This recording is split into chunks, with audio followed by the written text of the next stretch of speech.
beteken ontelbaar. Jy wil weet wat beteken ontelbaar. Ja, hoeveel is dit? Ontelbaar is 'n woord wat sê iets is so baie, jy kan dit eintlik nie tel nie. Soos iemand se hare of so.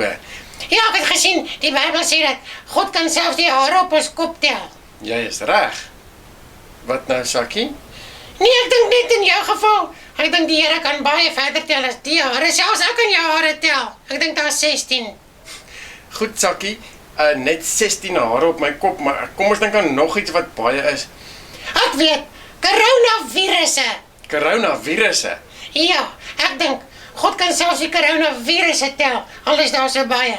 Ek dink jy is heeltemal reg. Maar hoekom sê die Bybel, God tel ons hare? Daar is mos belangriker goed om te doen. Dis nie eintlik wat die teks sê nie. Dit sê nie God staan nou of sit iewers en tel ons hare een vir een nie. Dit wil eintlik sê vir mense wat bekommerd was wanneer dit moeilik gaan of sleg gaan, het hulle nou gedink maar God sien hulle nou nie raak nie. O ja, soos die versie sê, God tel selfs die hare op jou kop, dan beteken dit hy weet alles van jou en hy pas jou op. En ander mense kan dalk oor jou wil baas speel of lelik wees met jou, maar jy is God se kind en niemand kan iets aan jou doen wat jou gaan wegvat van die Here af nie.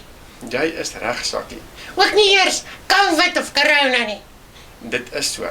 Ek nee, dis goed, maar kan jy my hare tel? Sakkie, jou hare is 'n bietjie baie en dit help my onthou dat God alles van ons af weet. Okay, so, elke keer as ek my hare gaan kom, gaan ek onthou dat God alles van my af weet en dat hy my liefhet. Julle moet ook as julle hare kom onthou, God het jou lief en niks kan met jou gebeur wat jou wegvat van die Here af nie. Okay, bye.